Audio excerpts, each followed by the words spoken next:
Okay. Hi, Skye. Hi, Miraz. Oh, Welcome. I'm so hi, excited. nice to be here. Good to be It's with you. great to have you join us for a conversation today. So we're going to start, as I've been starting a lot of these conversations, with a quick grounding meditation. It's for us, and it's also just kind of to bring everybody into the space of listening and connection. So yeah, just drop your awareness into your heart and into your breath, and really just bringing attention to these possibilities and these connections we have with the plants and their wisdom, with the earth, and just inviting that into our heart space and bringing some attention to the spine and dropping our awareness and our breath also down the spine to connect with Mother Earth. And really sit with your sit bones and feel her strength, her wisdom, her plants, her animals, her waters, all of her being seen and unseen, and just feeling that supporting us here now for this conversation, moving up through your body and your energy field. I'm going to acknowledge the beings of the land where we are now, where I am, where each of us are, where Skye and Miraz are. Also going to acknowledge the beings who've walked this earth and who are continuing to walk this earth with this deep connection and understanding that is so potent to bring us into a new space in our world. And just let that acknowledgement also percolate up through your body, your heart, and your energy field. And again, just setting the stage for this conversation that we're going to dive into. And take one last breath, and when you're ready, you can come back, open your eyes, and official welcome to Skye and Miraz.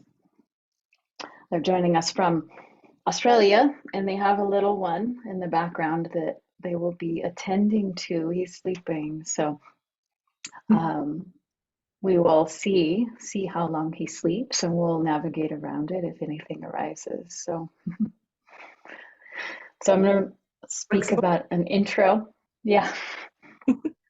Skye was raised on and by a little homestead on the edge of a wildlife reserve in South Africa. Her early childhood was spent wandering barefoot and immersed in the imaginal worlds that emerged between her senses and the wild land she spent her days roaming. Her teen years were spent hand raising and rehabilitating wildlife, and later led her to qualify as a wilderness guide. She then went on to train in traditional Taoist healing practices for 3 years and qualified as a yoga instructor before traveling to Peru to the Amazon to undergo an in-depth apprenticeship in Amazonian curanderismo. Miraz also grew up close to nature, but attempted to civilize himself through higher education and a few years as a corporate lawyer. Through the good fortune of an existential crisis, he wound up in the jungle where he met Skye and remembered what it felt like to belong to the world. Along the way, he trained as a counselor, psychotherapeutic journey practitioner, breath worker, and in body work. Together in Peru, they underwent a full-time 5-year apprenticeship with Shipibo curanderos from the Mawa Lopez lineage, simultaneously facilitating healing and transformational retreats for hundreds of people from all over the world. In the years since, they have studied the sickness of modern industrial growth culture and to the deep ecological movement arising in response, including the work of John Seed and Joanna Macy, which is the work that reconnects. They see their path as one which traverses the jagged terrain of separation towards a culture of interbeing.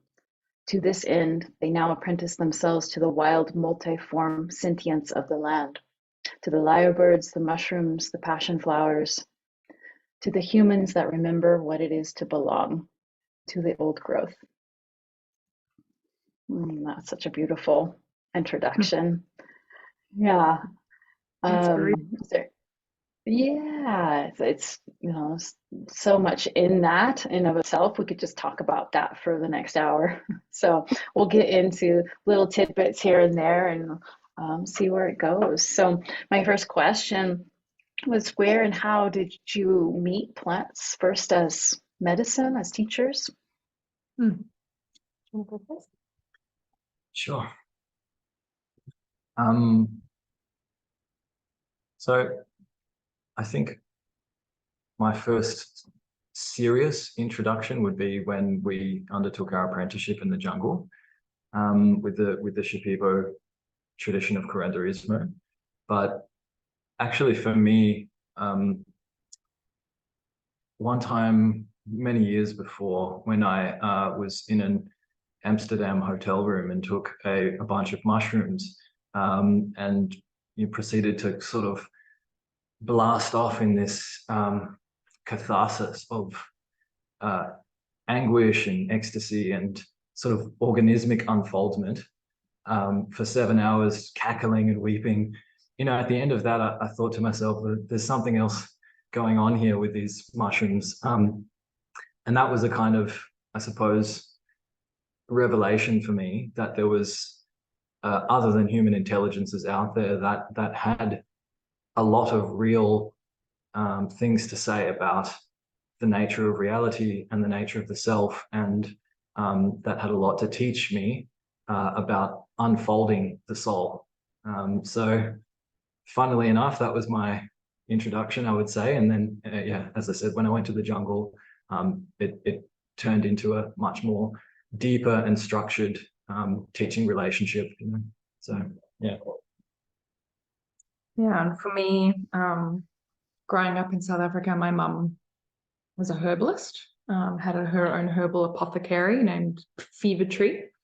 And yeah, I guess I had my first encounter with the medicines through her and growing up around that. But I would say that that was more the paradigm that the medicines were wrapped within was more of a functional, you know, plant as pharmaceutical replacement kind of context. But it was when I was 16 and I went to the jungle as a result of an existential crisis, particularly around intensive fear of death and dying. Yeah, just through some fortune, I heard about ayahuasca through a good friend, and I had come into some inheritance when my grandmother passed. Very little inheritance, basically enough to get me an air ticket and buy an entry to a retreat. And yeah, he spoke so powerfully about the plants that I just knew that it was something I needed to follow. And that's how I met them in that way. And it was actually with Diego Palma, who probably a lot of folks know of, but it was back before he was in Pisac in the Sacred Valley. Before that, he was running retreats in the jungle. And so, yeah, this was when he was in the jungle and working in a very different way to how he did towards the end of his life, you know, a lot more traditional, Icaros being sung, and it was a very powerful introduction. And I was through that this whole world was open for me, and I followed that. I just knew I'd go back to the jungle and enter into apprenticeship. So when I went back many years later, 7 years later, I was 23, I went with the express intention of coming into an apprenticeship and staying as long as I could and studying. Yeah. Mm-hmm. Yeah, that's incredible.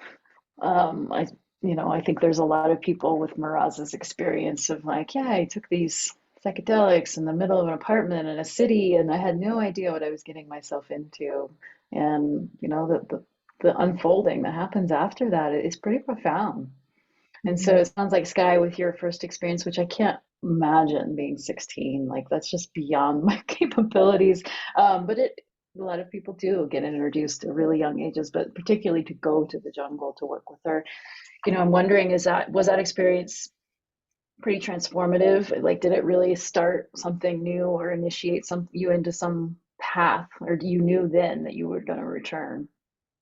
Oh, it single-handedly changed my life. Yeah. Yeah, it was a complete paradigm shift for me. I mean, in a way, I guess there were things that I experienced in that first retreat that I guess I knew could be true already. I had some kind of sense the livingness of the world. But I was raised in a family that is very atheist and materialist, and yeah, basically no spiritual dimension to what was passed on to me, you know, which is that was partly what led to that fear of death, was like no context for which to, you know, make sense of that very huge experience that looms at the end of every human lifetime. And yeah, so the plants just fully opened me to the experience and the knowing that, you know, the worldview that I had been given was not the truth, basically, that there was a lot more going on here than meets the eye. Otherwise, yeah. And it just, it basically, it opened a door that I couldn't walk back through, you know. I couldn't come back out the other way. It was only one way after that. Yeah, I think that happens with a lot of people, especially with the pilgrimage to the Amazon and being in that really intense environment. Just being in the jungle is medicine enough, like much less having to drink any sort of psychedelic, you know, entheogenic brew. So I can imagine. And then you both met up a couple of years, I think you said 7 years later, in Peru. And I'd love to learn a little bit more about, you know, what you guys went through in your training and working with the Shipibo, in, you know, what did that entail, and, you know, how did you end up there? Like, I know you said there was a calling for you and Miraz, like how did you end up joining her there?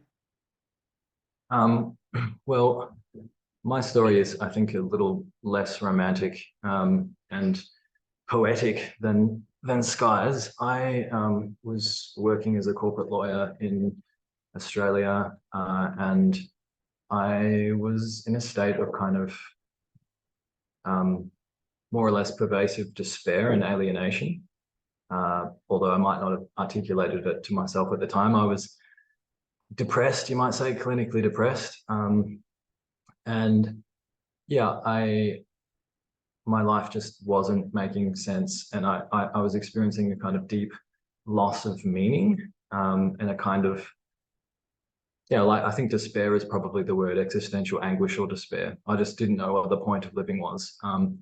And it wasn't like on the outside, my life wasn't working. Actually, I had a really well-paying, you know, kind of prestigious job. The partner that I was with was a loving person, and we had a pretty good relationship together. And I was living in a nice house and all of that. But at the end, I needed help, and it was, I think, a kind of spiritual help that I needed. Although I might not have exactly recognized that. I just maybe articulated it as I need to heal my depression, you know. But I think something deeper in me knew that the plants could reconnect me, you know, had I guess, you know, going back to the mushroom experience, I had something to say about the fundamental nature of what we're doing here, you know. So I thought that I would roll the dice and go down to this ayahuasca retreat center and experience it. And what I experienced there on, you know, I think it was about my fourth ceremony, was similar to Skye, a kind of paradigm shattering experience, you know, that really interrupted or dismembered partially the software from the culture that I had inherited about what the self is, what the world is, what is sacred. And that, in a word, entailed a sort of remembrance of the beauty and intelligence and aliveness and sacredness of everything, and also love. As strange as that might seem to some people watching or listening, that's what I experienced, and yeah, so that was foundational, a kind of world-shattering change for me, from which I can gratefully report I've never recovered. Yeah, and then I guess because that was such a revelatory experience, and you know, I had a number of other reconnective experiences of remembering, you know, not just like interpreting something, but remembering. That just opened me up and inspired me to continue learning about this tradition in which I had experienced this, and working with ayahuasca more intensively. So, and it was yeah, through that process that I then met Skye about a year later. So, and that was also a paradigm shift for me. You know? Yeah. It's so beautiful. It looked like, yeah, just after that original retreat in the jungle when I was 16, I had kind of gotten I guess, information or encouragement from the plants to study Chinese medicine, which was really difficult to do in South Africa. There wasn't a lot of, well, there was no way to do it that I could find, like through a university. And I found my way into apprenticeship with a traditional Chinese doctor, studying, you know, like 2-on-1. There was 2 of us and him, well, actually him and his apprentice. And yeah, it was a really beautiful 3 years. And the plants were really like strong in their insistence that I do that before I come back to the jungle, even though part of me wanted to go straight from that into studying. Yeah, so I did that, and then I ended up getting pulled into wilderness guiding and all kinds of other things along the way. And I finally made my way back to the jungle at 23, beginning of 2011. And I spent a year just volunteering at lots of different centers. And I worked with within different traditions during that time. So I had some encounters and dietas with some mestizo, with Toto curandero, and yeah, just kind of finding my way, like basically looking for my teachers. And it was really only at the end of that year when I encountered this family of Shipibo curanderos, where I really felt like I'd met my teachers, basically. And it was, yeah, amazing, because well, I had met them there, and then I had to go away again for a short time and try and save some more money to come back and study, because at the time I hadn't gotten a job. And while I was away doing that, Miraz got a job. And when I returned, we both got work at the same ayahuasca center. And yeah, we very quickly fell in love while we were there, and ended up spending the next 4 years in deep apprenticeship with our teachers and running retreats, like as ayahuasca facilitators. And yeah, groups of 10 people ranging from 2 to 10 weeks at a time.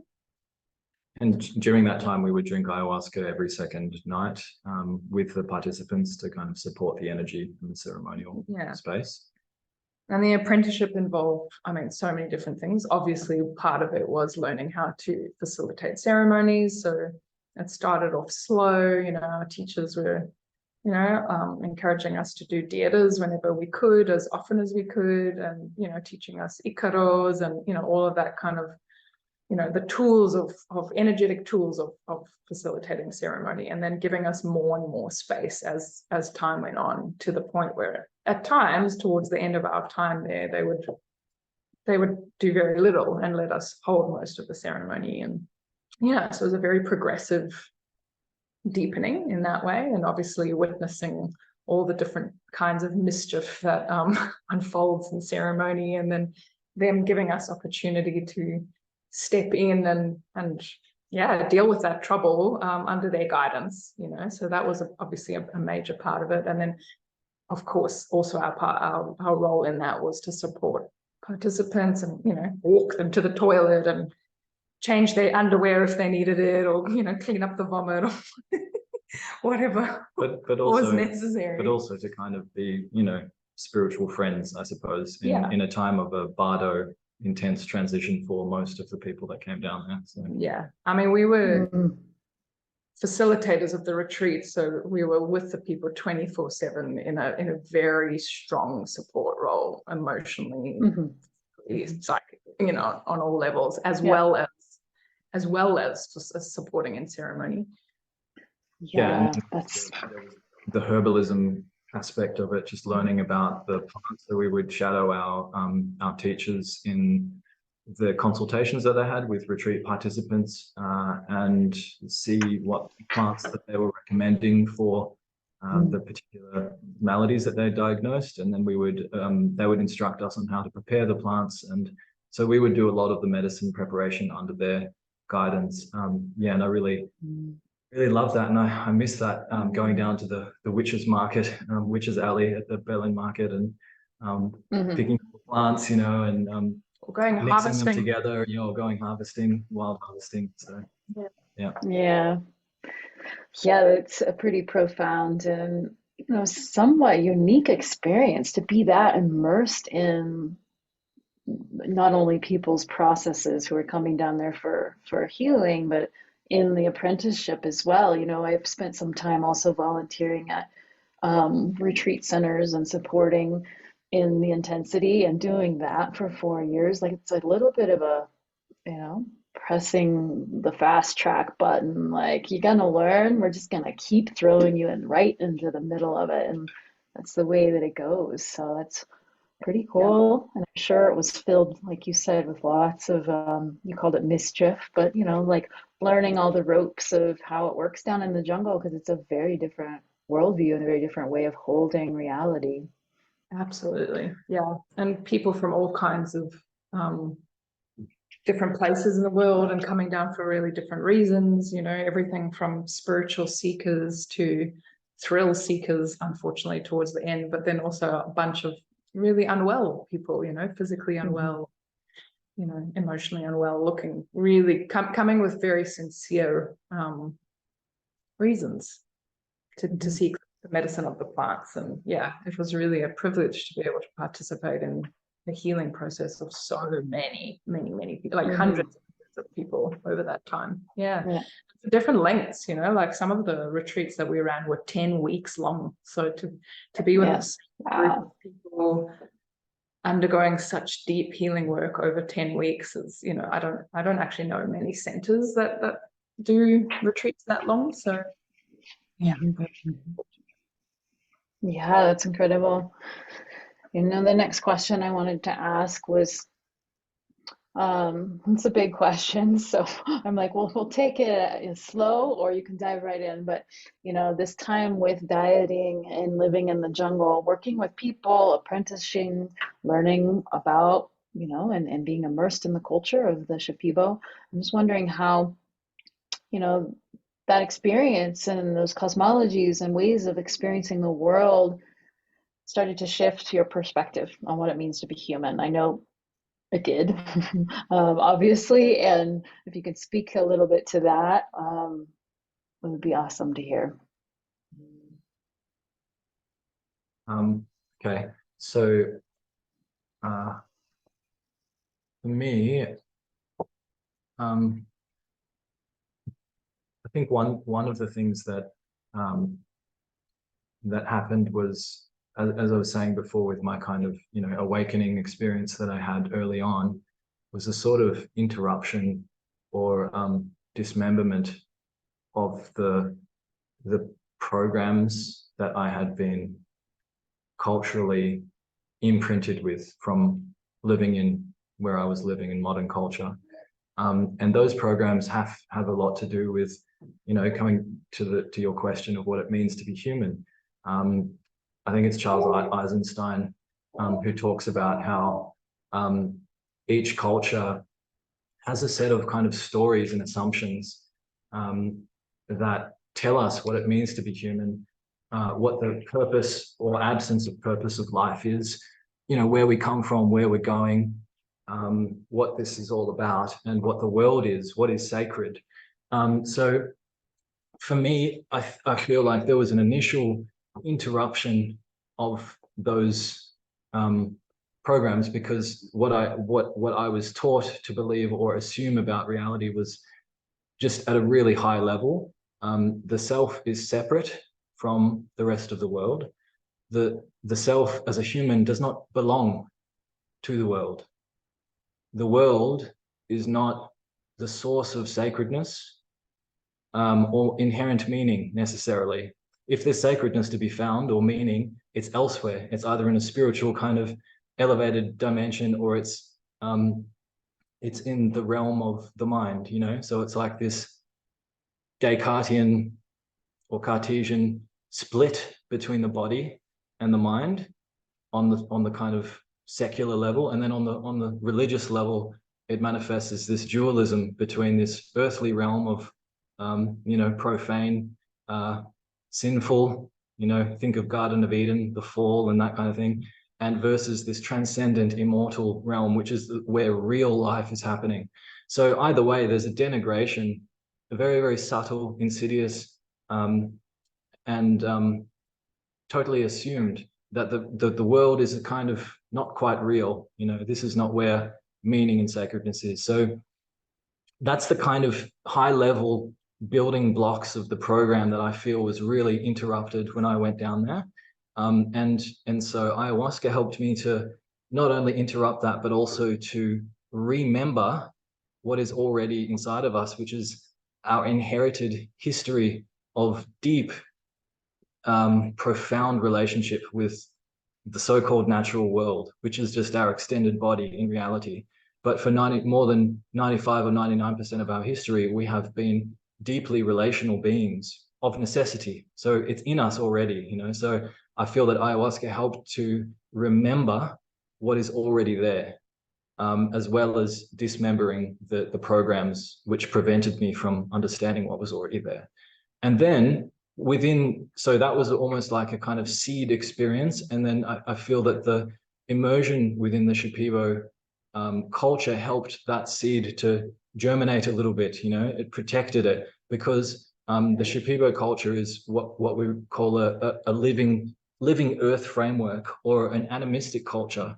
So within animist cultures, the world is, and all the beings in the world are seen as sentient, alive, perfectly adapted to their, ecological niches and functions, and capable of communication and relationship. Fundamentally, relationship is the key with humans.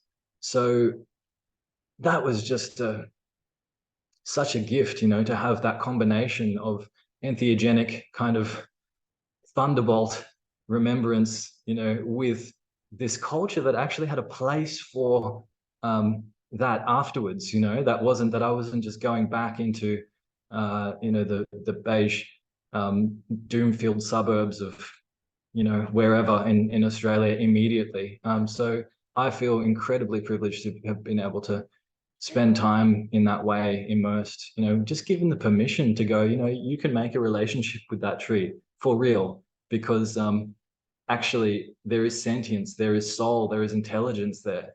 Like, that is such a relief to the modern encultured human heart.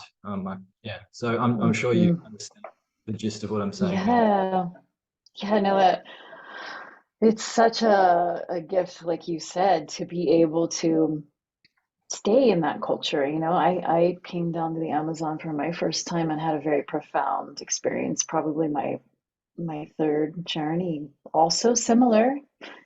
He's awake, he's so cute.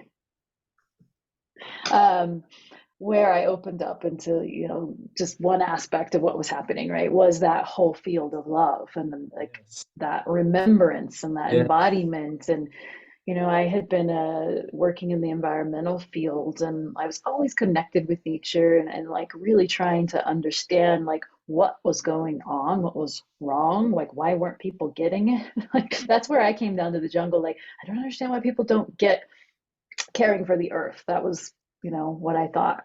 And going down to the jungle and then remembering and awakening that within me was like, oh, this is what they're missing. This is what people in general are missing. But then I got on a plane and I went back home. So it was really hard. As you imagine, to not be held in a community or culture or anybody who's like, yeah, go connect with the tree. I thought that was a one-time experience, and I think I got home back to the States and I cried like solid for like 6 months. And I wasn't super connected to what was happening. I just was like, I'm just gonna cry. And maybe 6 months afterwards, my first journey, I was like, I'm going back. Like, I'm not going to think about it from the mental level. I'm just going to have to go back because something happened that I have to explore. Thank you for sharing that. I definitely feel a lot of parallels there. Yeah. Yeah. And for you, Skye, yeah, and we'll talk about a little bit too when you ended that and come back, because that's also a big part of your work now. And but yeah, I'd love to hear from you, Skye, too, like what was shifting for you during that time.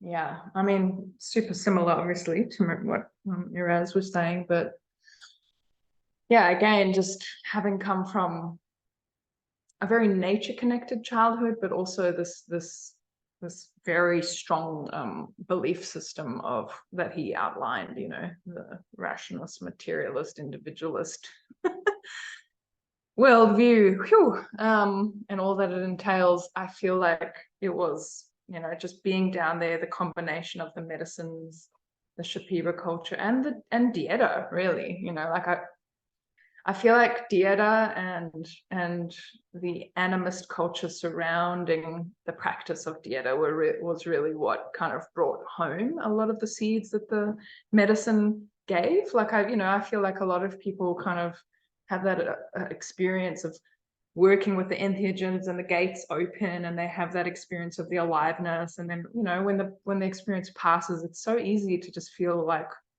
it's just because of the medicine, or the medicine is creating that effect for the duration of that ceremony, right?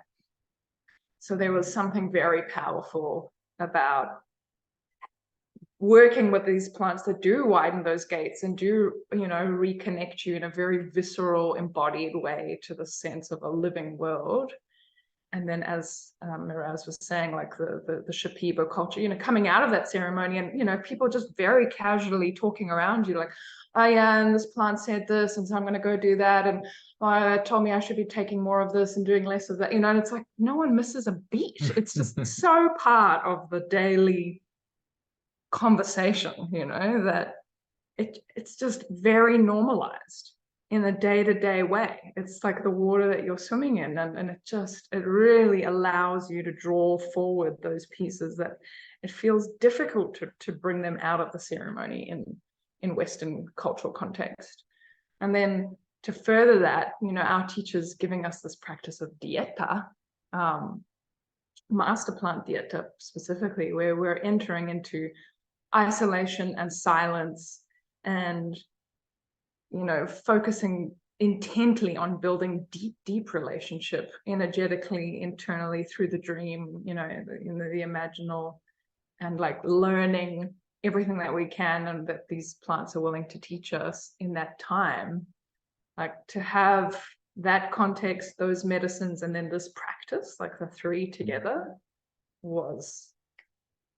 was potent. It was a potent way of starting to heal that very painful split in the Western psyche that Miraz was outlining, you know. And I do feel like this is one of the core wounds that those of us from Western culture have, that leads to just so much of the trouble that we experience, and so much of the trouble that we're now seeing on a planetary scale, I think, can be attributed to this split, the separation, and the sense of deadening of life, you know. And so for me, that was the gift. But obviously, as you know, now the next crunchy part is, how do we take that from the jungle, where most of us do not have the privilege to live ongoingly, you know. Like we had 4 or 5 years of it, which was amazing, and we still had to work really hard to carry, you know, the seeds of that experience back into this context. And the soil here is poor for planting those seeds, and we're having to work really hard to build up the soil to give those seeds the best chance that they have to take root, you know. And also to weed out, you know, the pernicious natives, the kind of not natives, the pernicious invasives, I should say. Yeah, that have crowded the beds that we're trying to get the planting going. Yeah, because like animism is normative consciousness. That's native consciousness, I would say, you know. And so we're working, and that's where the deep ecology work has come in for us, is helping us to create that soil, amongst other things. That's one of the things, yeah. But so that for me was the real gift of that whole time down there. I mean, there were many gifts. That was one of them. Yeah. Yeah. Yeah. And you know, that's speaking to that split in the psyche and the separation. And I will also just resonate when, you know, I went down there and had some pretty profound experiences with just ayahuasca for probably about 5 years. And I didn't even think about doing a dieta because I just was like, oh no, that's their thing. That's not for me. It just never entered my consciousness that it was possible. And it kind of like I stumbled upon dieta. Like I showed up somewhere to teach yoga at a retreat center, and they're like, "Do you want to do dieta?" And I was like, "What's dieta? I don't know. Do I?" And it changed my life in a deeper way. And that deepening in that practice, yeah, it's just been really profound. So I'm just resonating with that initiation into a deeper relationship with the plants and the spirits in that way. So yeah, thank you for sharing. And I do want to kind of move into that, you know, the navigation and the integration, you know, after you came back from that, because you felt the call, something called you back, and how you've been working with that. And, you know, when you want to integrate in the deep ecology, because I know that's a framework that has been really supportive of you, and you're bringing that out into the world in your own way. So whatever you'd like to share. So the return, you're asking about the return to, and how we navigated the kind of integration process. Well, what happened for me was I moved in with my dad. And so if you ever think that you're spiritually evolved, and you've mastered all of the downloads and the codes from the other than humans, just try to engage in the next level of Jedi mind training by moving in with one of your parents and see how you go. It was really tough for me. Like I guess I mentioned him because he literally said to me, "You've wasted 4 years of your life, and you could have continued to save money, and by now you would have a property." And I was just, you were, I'm just glad that you didn't, that you were freed from the cult or something like that. And so not only was there no one else really that had any references whatsoever for what I experienced, but there was, people in my family actively attacking my experience without any, basis for it. So it was what you might call a rough landing. I had, I noted in your story, you said you cried for a number of weeks afterwards, and I wish that I had been able to cry. Yeah, because there was a lot of grief that I was experiencing, coming from that sense of reawakening, like culture of the animistic living earth culture within my own heart, and having a space like to relate with that and to give my gifts and all of the rest of it into industrial growth society, the belly of the beast, and working 5 days a week at in the financial services industry, so in a apartment building and sitting at a desk and all that kind of stuff. And that's a very privileged position to be in, so I totally acknowledge that. But the grief was just like that loss of a sense of connection, and just a lostness of not knowing where to go next. And it didn't feel right for us to just jump into facilitating ayahuasca ceremonies or dietas or anything right then. It felt like we really had to slow down and actually grieve and let go of that whole time in a way, so that we could be more present to what the land was asking of us, and so that we could begin to form authentic relationships with other than human beings, and also so that we could understand the wound of this culture, because we want to serve, we want to be able to be responsive to our culture, we want to be white blood cells in the larger body, rather than cancer cells. Ideally, that's my lifelong ambition. I want to be a white blood cell. So, but how do you do that without really getting a feeling for the wound or the sickness in the body, right? So I feel like that was sort of what we were doing without really realizing 100% that we were doing that. It just didn't feel right to go ahead in the way that we had been practicing, and we just needed to slow down, to feel, and to research and also study on how did we get here as humans, as modern humans, you know, to the precipice of total ruin? And yeah, like how do we get here? So that was the kind of feeling, I guess. It was a descent process. So we had the initiation, we had the return with the rough landing, and then straight into a kind of descent process, and a listening process. And it was really, that went on for some time.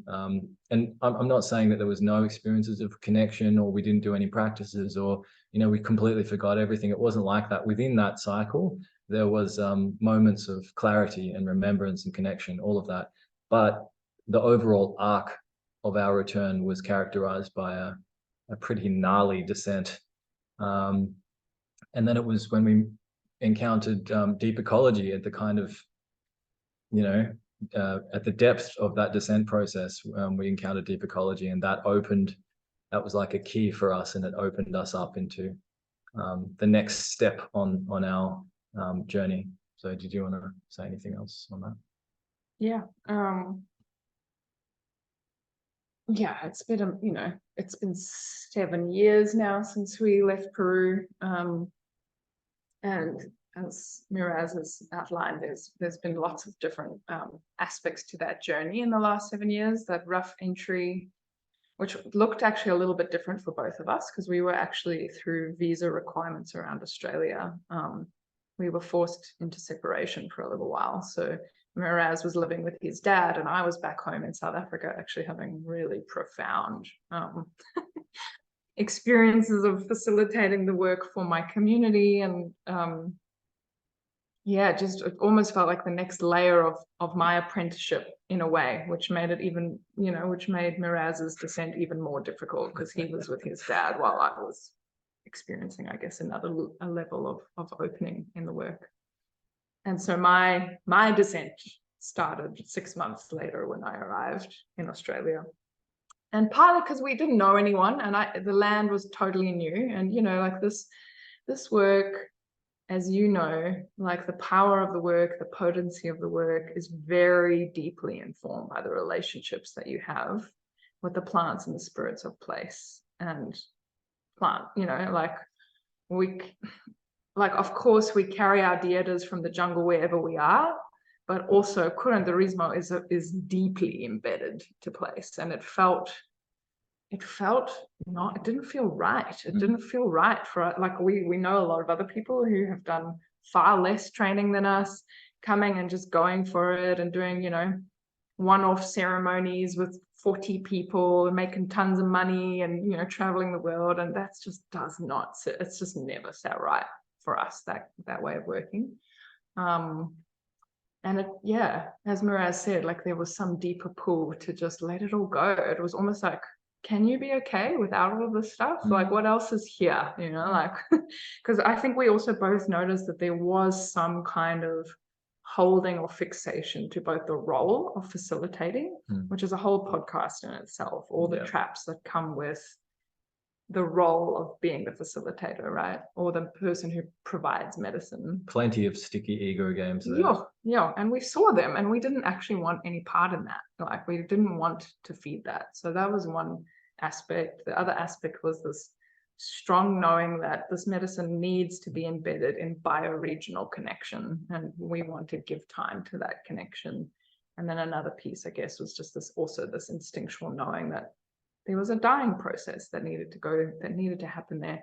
And at the bottom there, that's where we encountered the deep ecology. And part of the deep ecology work, so deep ecology and the work that reconnects are different names for the same body of work. In Australia, the work that reconnects is known as experiential deep ecology, and it's got a different flavor to it, slightly different emphasis to the work as it's practiced in the US. The core elements are very similar. Yeah, and one of the things that was really amazing for us in that was the normalization of the grief that we were feeling at the disconnection, because coming from the Shipibo culture of connection, that absolute nest of livingness that we were, you know, encompassed in for years, and then coming here to this, like, it felt like a flatland. It felt like this broken flatland on some energetic level, you know. And the land here is soaked in grief because of the colonial settler history here that has absolutely decimated the culture here and the knowledge. And, you know, like, of course, there's, you know, the Aboriginal people are really holding on and doing everything that they can to keep culture, but it's been wounded severely, you know. And like coming here from that really vibrant, still relatively intact culture, it was just such a strong contrast. And there was grief. It was like, we need to grieve like a lot. And the deep ecology totally normalized that. And it was like, that is a legitimate, and not only is that legitimate, that's necessary to come back into connection. And that was massive for both of us. Yeah. That was like this lightning bolt of relief and like, okay. And we participated in our first grief ritual, and we had a tidal wave of grief from that disconnect, re-encountering the wound of Western culture, but in a fresh way, because most of us who are raised in this culture, we have this numbness to it because it's just water that we swim in all the time, right? Like most folks, when they go and walk through old growth forest, are taking photos and they're like, oh, that's nice tree. They don't even know the depth that they're not connecting to. Whereas like for us, when we are kind of in that, I guess you could say, like disconnected citizen mode, that is the normalized mode of Western culture. Which by the way, we still spend a good deal of time in, you know, it's functional and it's what we have been conditioned to, you know, so I just wanted to name and that. it's adaptive actually for a lot of the activities that, you know, humans are forced to engage in throughout their days in this culture. Like if you're in that mode, like when we are in that mode and we go into the old growth, it's like there's grief there because we can feel what's missing in that connection. Do you know what I mean? As opposed to being so numb that you don't even know what's not there to feel, you know? And so like even that was this actually quite a profound piece, you know, and it sounds painful and uncomfortable, and it is if you don't have the skills and the tools and the framework to meet that. But for me, that is a huge part of integration, is meeting the grief of what it means to be living back in this culture. And deep ecology off the bat gave us this incredible framework, language, and ritual way of meeting that. And that started us on this trajectory back to, like, look, Joanna Macy literally calls it coming back to life. And that's how it felt for both of us. It felt like we had been set on this path of coming back to life. And there was all these ways that we could see this body of work, the language, the frameworks that it was offering, really providing, again, another sort of nest to hold the experiences that we had received with the plants and so many of the kind of beautiful seeds that we had been given. Like suddenly it was like, oh, well, this is soil that those can take root in, can happen here on this land. I live, you know, in this culture, which is actually the culture that I was born into and that I'm now living in again, because I am not a Shipibo. I'm not Shipibo as much as I want to be. I'm not, you know, and it was it was a reclamation for us, and it kind of set us on this whole new journey, which is not straight up, you know. Again, it's like our whole journey of integration has been very cyclical, you know. For sure. Yeah. Well, and I think that's, you know, such a gift of being able to, or being kind of serendipitously thrown into this framework that's been supporting you. And, you know, I'm curious, with this phase of integration, you know, how did you experience the dietas? Because I know you were dropping in the connection with the land and the plants and the spirits and the beings of the land where you are. And I'm like, how did those dietas come in? Because they're with you, but how did they support you through that? The ones that we did in Peru, or the ones that we were encountering? Yeah, I'm just curious, like, you know, the translation, because, you know, it is a kind of hiccupy translation too. At least I've noticed for some of my dietas myself. Sure. Well, what's coming to me now is, I think there's two ways that the dietas transposed themselves or transplanted themselves into this environment. One is in terms of when I've been in ceremony, and it feels like I can call on those diets, the energy of those diets to support the work that I'm doing, or to support, the unfoldment process or whatever it is that I'm working on.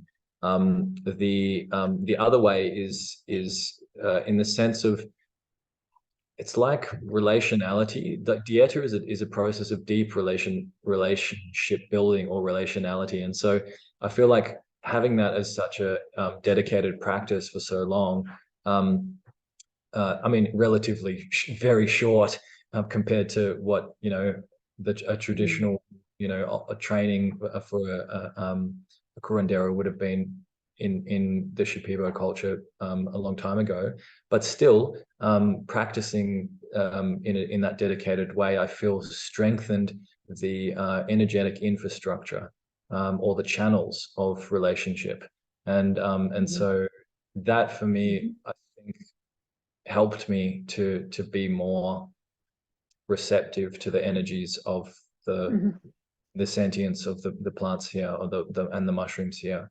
And I think also, just going back one step to that just awakening of the sense that it's not just in your head. There's connection with, there is actual sentience here for you to connect with, and if you can't feel it, like it's just because there's something in the way, so just that faith, I suppose, also from doing those dietas and from the our time in the jungle in general, that's like, I guess, what comes to me right now. What about you? Yeah, I think mine was a bit more, I feel like there was an experience of continuity. My last 2 years in the jungle, I was very strongly pulled onto an unusual dieta path, in that I had a really powerful encounter with a passion flower, or like a wild jungle passion flower, just throughout one of my walks. I would walk every day in the reserve. We lived in the Alpawayo Mishana National Reserve, which is this incredible reserve. It's one of the most biodiverse places on Earth. Just absolutely, yeah, we were so blessed to be specifically there in the jungle. And I would go on daily walks and encountered this flower for the first time. Went into a ceremony that night, was contacted by the sentience of this particular flower, and it very strongly said to diet with it, which those of folks who are familiar with the Shipibo and just the dieta tradition is very rare or almost non-existent for folks to diet with flowers, right? So I came back and I was like, I don't even know how to do that. And it taught me how to make flower essences. I'd never read about them, done them, didn't know anything about it. And then that kind of opened this doorway into working with flowers for my last 2 years in the jungle, including wild jungle orchids. And so that path continued in South Africa, and then it followed me to to Australia, in the sense that the first house that we moved into, in this depth of this descent, just randomly was this like incredibly prolific passion flower vine, all against one fence. And literally everywhere we lived, right? Everywhere we lived. Every house, yeah.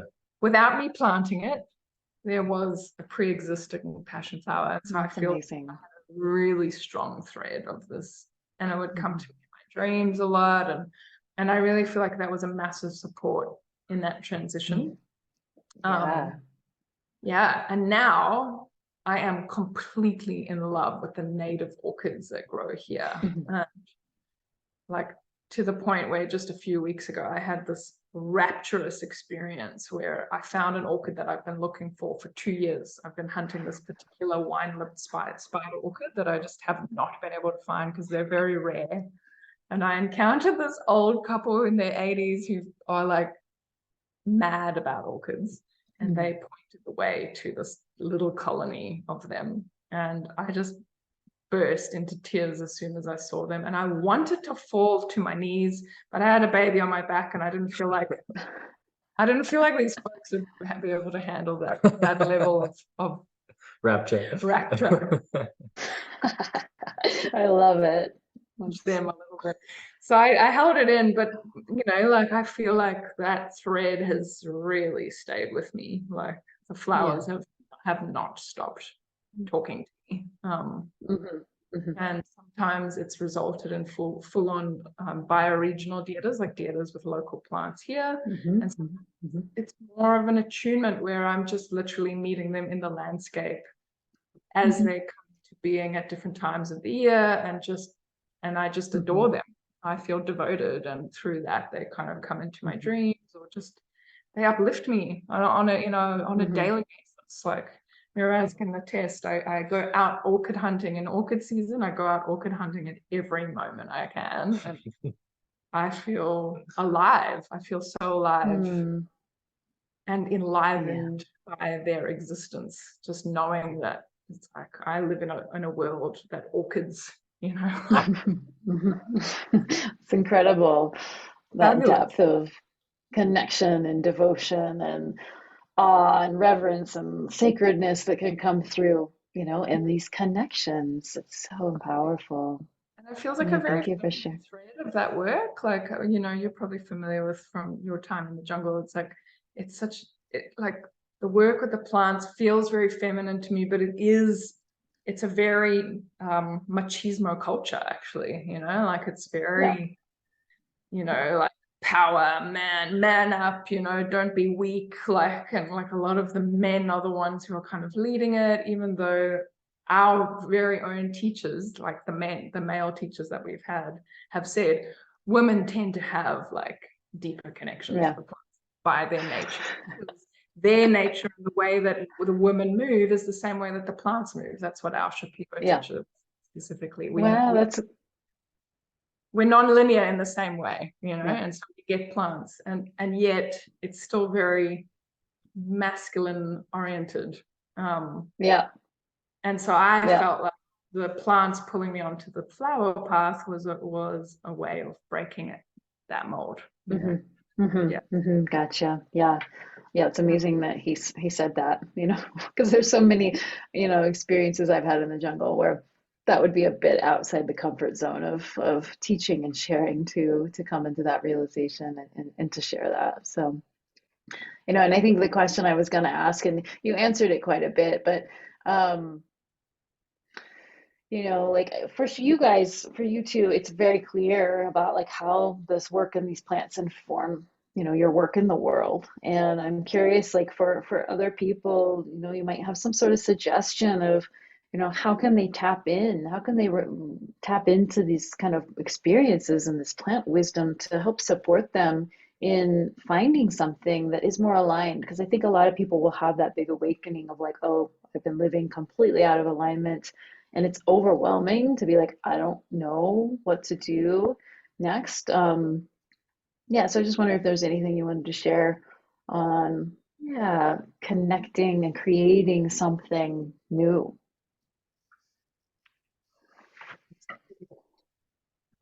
Okay.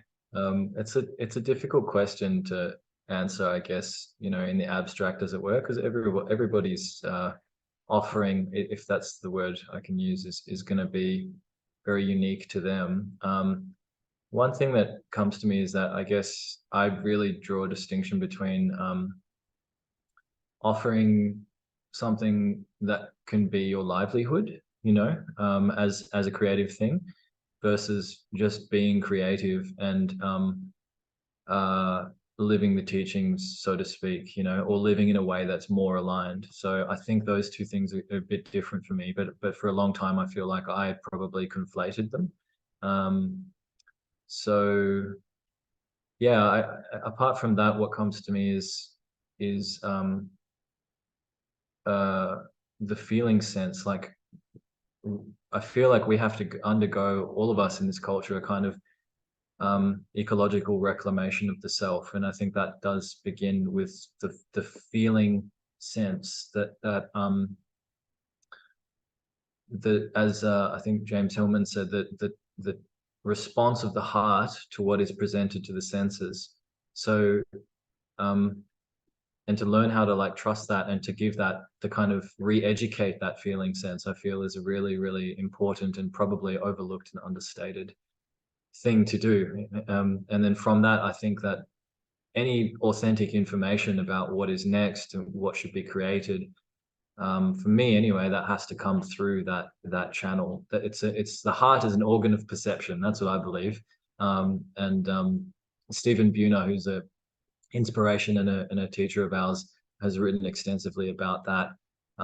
So yeah, and then also related to that for me is paying attention closely to dreams. I feel like dream work is a really potent tool, which can be as powerful as ceremonies or direct instruction. And of course, finding a teacher, finding a teacher or a mentor if you need guidance as well. But yeah, those are some of the things. I'm not sure how helpful that is. Mm-hmm. Yeah, no, it's just giving some inspiration. So thank you for that. Mm-hmm. Mm-hmm. I'd say from my side, just a really simple one is just go out into wherever you live and go on walks, ideally in silence. And even if this is just an experiment and you don't have to take it as something that is real, just play around with the idea that everything you're encountering is alive and as interested in you as you are in them. So just like notice like what you're drawn to, who you're drawn to, and approach, and just with this idea like, hey, anytime I'm approaching someone, what if they're as interested in me or as alive and intelligent and as sentient as I am? And just play with that. And I feel like that's just a really beautiful way to start. And like, you don't actually need any other practice than that. I feel. Yeah. That kind of deep listening and openness to learn in any of the ways that the senses get enlivened. Yeah, that's beautiful. Praising what you feel is beautiful. I really feel like humans like respond deeply to praise and devotion. Like the more you give that, the more they open, and the more you are open to receive them. It's a really amazing feedback loop. Yeah. Yeah, thank you. There's a lot more. I feel like that question is a whole conversation in itself. So I know. Yeah, there's a lot of different like portals we could open, and I am going to open a portal that we can explore to the extent you want to. And the question is going to relate to the work you're doing now with kind of using this framework of deep ecology, because as we know, like the cultural understanding or just our conceptual experience, and we go into those kind of plant medicine experiences, whether they're entheogenic or not, and informs how we come out on the other side or how we learn and experience them. And this kind of twofold question of like, how are you really working with the deep ecology and why to help hold this?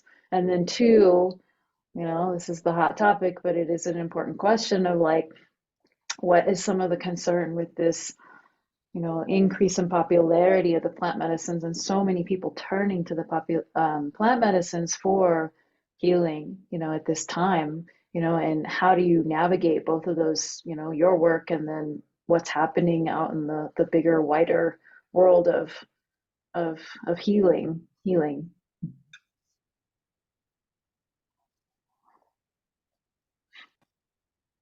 Yeah, I guess like I can just begin with by saying that for me, the question of how do I integrate experiences led me straight to the question of culture and the influence of culture on one's ability to integrate, and actually the influence on culture, the deep, pervasive, like bone deep kind of influence of culture on all of our thoughts and our feelings and what we think is normal, and what we think is insane, actually. So I guess why I want to start there is because I think that we need to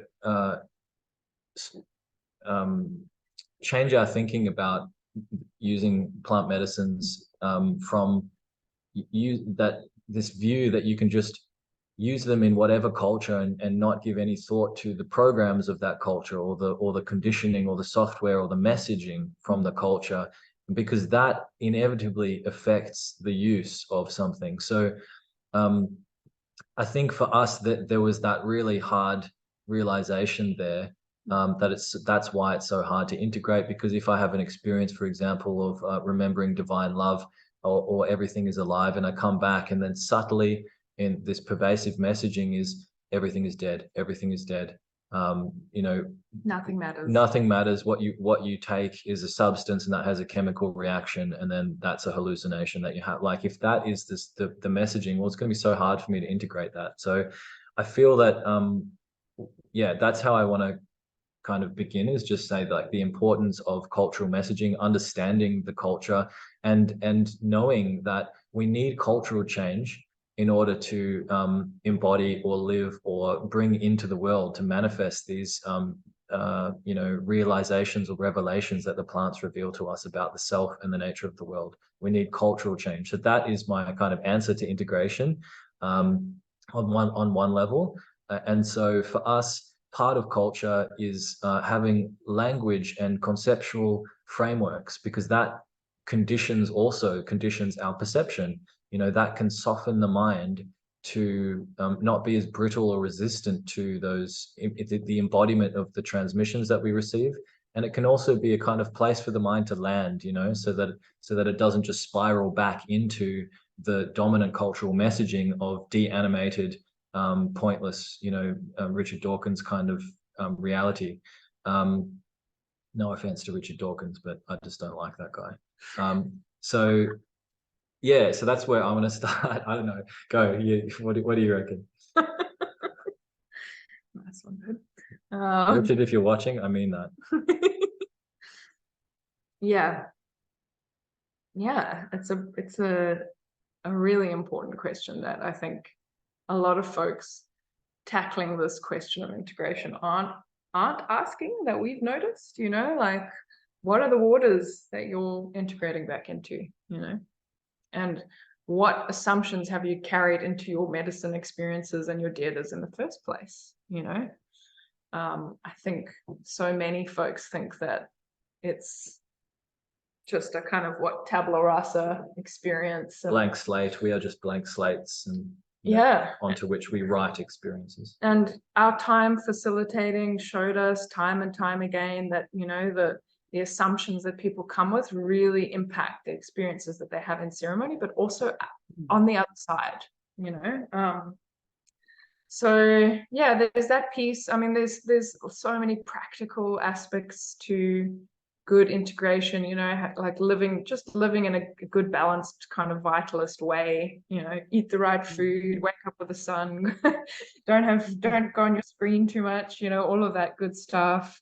And then, like, I guess the next level of like meditations and exercise, there's so much of that, but this other piece that people are covering, but it's this piece that feels the most alive for us, I would say. And so that, I feel like we're kind of going back into the integration piece, but it is related to your original question, which is to do with the widespread use now within the sort of medical paradigm of working with the plants, as well as like, why is it important for us to work with the deep ecology framework? So I guess we're just emphasizing that the culture in which you use plants will affect the way that you use them, the way that you interpret experiences, and the degree to which you can integrate them and make meaning out of them. So culture matters, and so we just need to examine what culture and what language and what frameworks and what philosophies that we are embedding these plant medicine experiences in, because they will respond to that. And that's what deep ecology is. Yeah. I mean, deep ecology, in the way that we facilitate it, the first part of it is that examination. And then that leads us into what we call the spiral of the work theory connects, or the spiral of experiential deep ecology, where we flow through a really eloquent process that begins us with kind of nervous system resourcing and gratitude, devotion, praise, reciprocity, all these beautiful aspects that almost every indigenous culture that I've ever looked into has got at its, at the front, at the core. And then that leads into this really eloquent, powerful language and approach to grief and what we would consider the dark or uncomfortable emotions, which, as we said, we feel is part, like having skill in working with those less appealing emotions is essential. It's essential to actually drawing what you've experienced with the plants into this world, because this is the world that most of us live in, and it hurts to be here open. So having skill in that and having frameworks for that, and not only does it hurt, but that is also the same doorway that we have to walk through in order to feel connected, so both of those pieces are really addressed with that kind of aspect of the deep ecology work.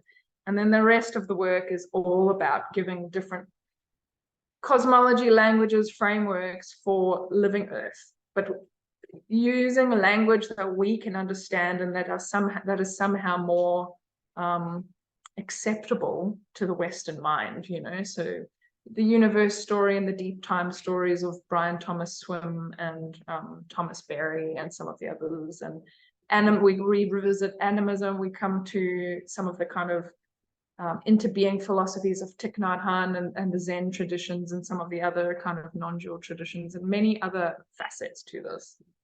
And we come at it from these different angles and allow people to approach the same truth through slightly different doorways. We're like, what doorway kind of meets you where you're at, and let's go through that together, after we've got this grounding through gratitude and we've expressed the pain of what it feels like to be separate, and now we're going to come into this doorway together, and that then informs what we call the going forth, which are practices for then finding purpose and place and belonging, and what are we here for now? What is ours to do at this time of what we call the great turning and the great unraveling, like a time of great trouble and great opportunity. So another way of just describing that is like it's almost like a body of work aimed at cultural renewal that is accessible to the modern Western mind. And so what is it? Like, I've been using the word culture a lot, but I think I like to use another word, which is stories and practices and rituals. So that is a collection of stories, practices, and rituals, philosophy, language, which has the effect of shifting perception and allowing those seeds to take root and to land, in that environment. And then to pivot to the other point of your question, and just correct me if I'm wrong, but I thought that you were asking about like the widespread use and medicalization of ayahuasca, or were you not asking about that? Did I just make the psychedelic psychotherapy movement? Yeah, that renaissance. Yeah. So I guess the question is, what is the culture? What are the stories? What are the practices? And what are the rituals within which it is of that paradigm? Because it is a paradigm. It's not like science and modernity masquerades as just the way reality is. But part of what we're interested in is interrogating the assumptions there. Robert Combs said that unquestioned beliefs or unquestioned assumptions are the real authorities of any culture or society. And so what are the unquestioned beliefs? And one of those fundamental beliefs is individualism. That's a problem, because that proposes it almost implies that separation again. Individual is here, I'm an autonomous actor, the rest of the world is out there, is a collection of objects pressing up against each other in chaotic heat and decay. That's like, there's a lot of worldview stuff which is smuggled into this apparently benign paradigm, which does help people. That's the complex thing. Like, it really helps people. And I can't especially in this culture, and if you're wanting to kind of be well as a Western individual within Western culture. Correct. So it can help you to function better and help your mental illness issues and emotional issues. Nobody is questioning the efficacy of that. It does help with that.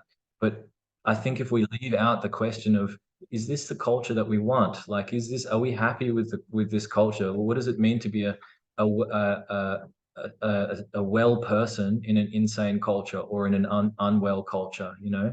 I think those questions just need to come into the discussion, and we need to lay bare the assumptions and the ideology that is smuggled in with this new Renaissance movement. So that's what we're kind of interested in, asking those questions. Yeah, and I think the obvious piece is all the ways in which, the plant, the kind of sexy part of the tradition, the ceremony or the psychedelic is extracted from its context of livingness again, to meet this end, which is a lot of what's happening. I'm not saying that all practitioners will be doing that.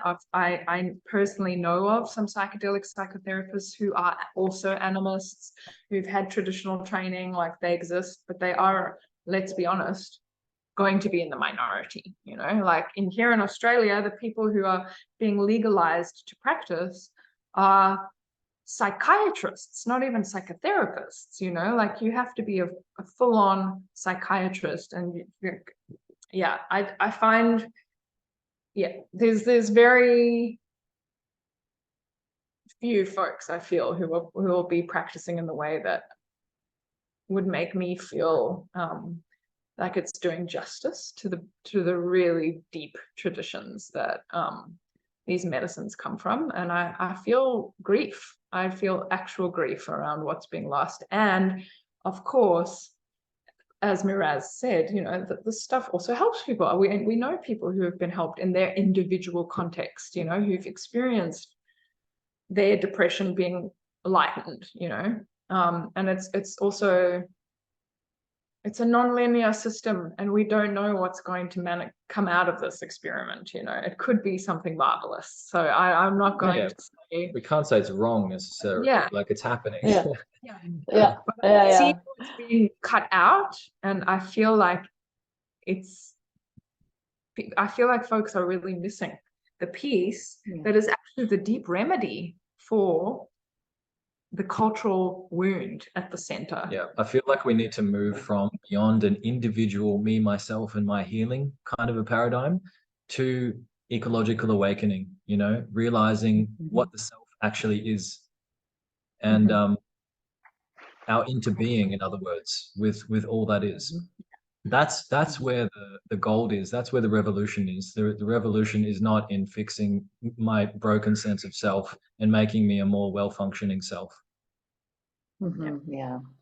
Well, and I think that's also the irony and the paradox here of like the plants are embedded in interbeing, and that's what they teach, and yet we're then taking it out of that context. And I think there's a hope from my perspective of like, okay, that's part of the path that's coming, and the plants are guiding this portal, and the teaching's going to come through. Because I mean, how long can you work with plants and not get that wisdom and lesson come through eventually? I mean, sure, there's probably going to be some cases where it takes a really long time, but that's kind of like my prayer, is that like, okay, if we're going to go down this path, then we're going to highlight everything that is out of alignment, and we have to then take the responsibility to sit with it and see it and bring it into discussion.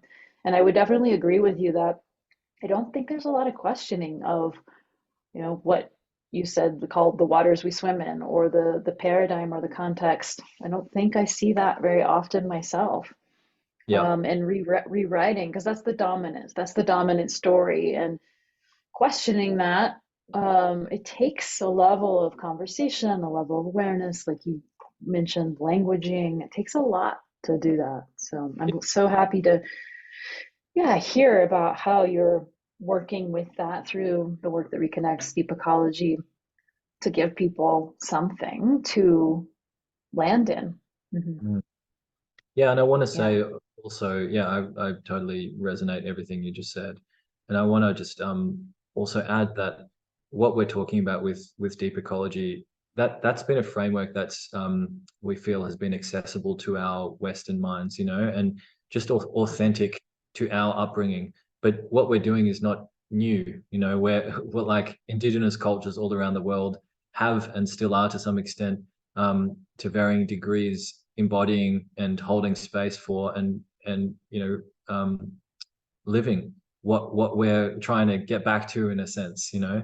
So this is but there is a way in which like we have to, yeah, just be real about where we come from and find language and frameworks which make sense to us, which are accessible to our minds, um, so that we can kind of reclaim what is already indigenous to our souls, no matter where we come from, which is our relationality, you know, our knowledge and remembrance of the world as sentient and alive, and the awe that comes with that. Yeah. Well, I have another question or two, and then we'll wrap up. And this is related to what you were just sharing. But you know, with all of these beings turning towards plant medicines, you know, what is your biggest hope and your biggest prayer, you know, for this work as we're expanding and growing? I feel it goes back to what I said around the discussion with the medicalization of it, that I really strongly feel, and whenever I've encountered these particularly entheogenic plant teachers or mushroom teachers, that they have ecological purposes, you know, as our teacher Stephen Buhner says, you know, um, they weren't just sitting around for millions of years pining away for hippies to come along and take them and get high. You know, they were doing something in the ecosystems of the Gaian mind and the Gaian body, and they work the same way in the neural networks of the plants and the soil, that they do in the neural network of our brain. So they increase innovation, they encourage that remembrance and reconnection to ecology and that awakening up to the larger body, you know, the cell, us as cells in the larger body of Earth. So I feel very strongly that, like, I don't know how people just take the mushrooms and then go and party and stuff. I know that's fine, people do that, but like, because of the experiences that I've had, I've always been very close to this sense that there's an ecological reason that they're here, and that I want to align myself as much as possible with those ecological functions, and that is this awakening experience, this awakening culture and experience. And so that for me is the prayer. It's like, despite all of our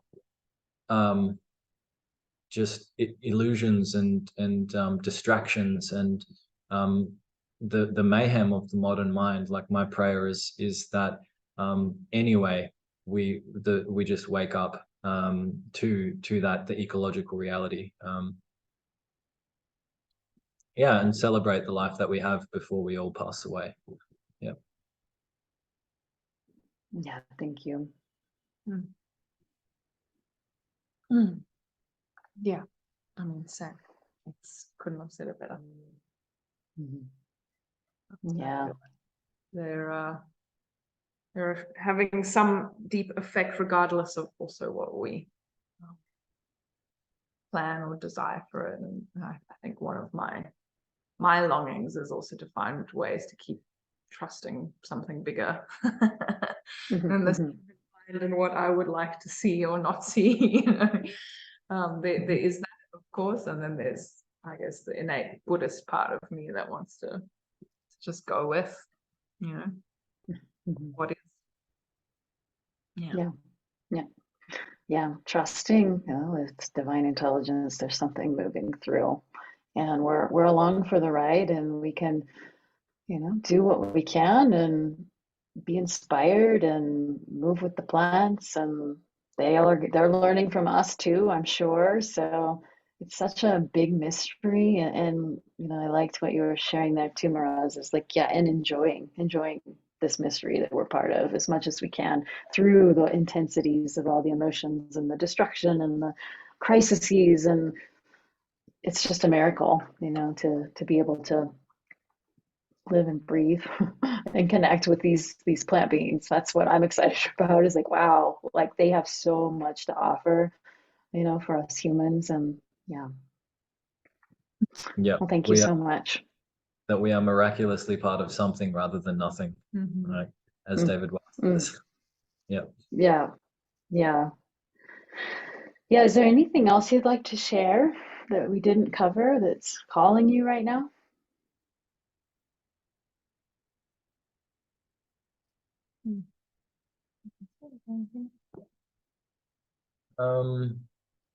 Might just share a poem, if that's okay. Just a very short Yeah. poem. Yeah, sure. Go for it. I think it's by Herman Hesse, called Sometime.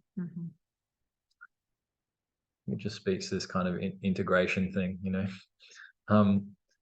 Sometime Sometimes when a bird cries out, or the wind sweeps through the trees, or a dog howls in a far-off farm, I hold still and listen a long time. My soul turns and goes back to the place where, 1,000 forgotten years ago, the bird and the blowing wind were like me and were my brothers. My soul turns into an animal and a tree and a cloud bank, and then changed and odd, it comes home and asks me questions. What should I reply?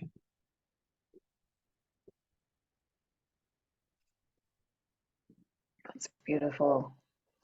Yeah, I'm going to listen to that one again or find it online because it's really potent. Thank you for sharing that. Well, thank you both for being here. We'll share the links how to find Skye and Miraz online. And I know you have a course coming up in a couple weeks or a month that you're teaching around deep ecology. Is that coming up soon? Yeah, and we'll share the links for that if you're interested to learn more about what they're doing and how they're sharing and guiding people in these ways. That will be below. And you're also welcome to share any comments if you have something that you got inspired by or want to dive in deeper to, either here on this page or in the community. And yeah, I really appreciate you taking the time, both of you, to come here and share your wisdom, your experience, and for doing such beautiful, deep work. I know that I'm leaving inspired and will carry that with me. So much appreciated. Thank you. Thank you, Jenny. Thank you for inviting us. Yeah, it was great to be in conversation with you. Looking forward to more in future. Yeah, me too. All the other speakers, thank you for putting this on. Yeah. It's going to be a lot of things to digest and think about. So. Beautiful.